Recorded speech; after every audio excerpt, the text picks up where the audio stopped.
中国航天传来好消息，神舟14号船舰组合体已转运至发射区，近日将择机发射。载人航天工程办公室表示，神舟14号载人飞船与长征2号 F 遥14运载火箭组合体已经顺利抵达发射区，目前各项设施运行状态良好，将按计划开展各项检验和测试工作。这意味着神舟14号载人飞船已经进入发射准备的关键期，神舟14号即将飞天，这一激动人心的时刻即将到来。很多人可能并不知道，即将发射的神舟14号飞船与运载火箭的组合体其实一共准备了2套设备。这就奇怪了，本次只发射1艘飞船和1支火箭，为何要准备2套装备呢？其实不仅是神舟14号，包括此前发射的神舟13号、12号等飞船，在发射时都准备了2套设备。为了确保航天发射任务和在轨任务的顺利执行，每艘飞船在升空时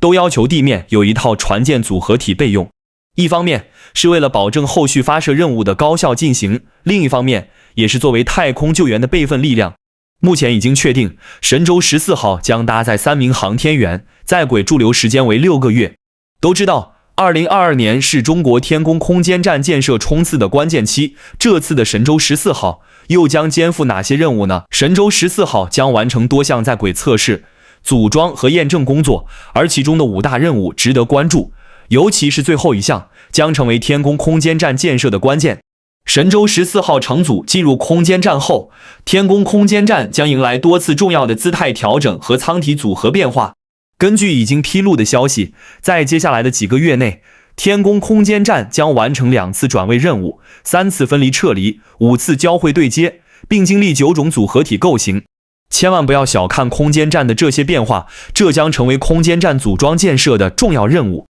任何细节都不能出现丝毫差错。组装建设过程既是对空间站构型进行完善，也是试验和验证的一部分。这些任务的执行过程也将为后续的空间站任务留下珍贵的实践数据。另一方面，神舟14号发射升空将根据空间站的整体建设节奏，相继发生问天和梦天实验舱。这意味着天宫空间站将迎来2个新的组合体，空间站的体积和容量将进一步扩大。有了问天和梦天实验舱的加入，天宫空间站将有能力容纳更多的航天员和试验设备。除了复杂的空间站建设任务，3名航天员还将与地面控制中心配合，开展大小机械臂测试、2舱组合体和3舱组合体等功能的验证和试验任务。值得一提的是，在问天实验舱上会携带一根长度约为5米的小机械臂，这根机械臂不仅能实现7自由度的变换，还能与核心舱上10米的大机械臂进行联合工作。与此同时，首次利用气闸舱完成出舱活动，也是神舟14号航天员的另一项重要任务。在问天实验舱上有一个专门用来出舱活动的气闸舱，一旦气闸舱投入使用，此前核心舱上的节点舱则转为备用出舱口。后续航天员的出舱任务将主要通过气闸舱进行。相比前面4项的任务，第5项任务则显得更加关键，并且更具标志性意义。前面的4项工作让空间站的各项硬件设施安装调试到位，并进一步扩大了空间站的规模。第5项任务则是进行2个实验舱14个机柜解锁、安装，为新舱体的正式启用提供了有力支撑。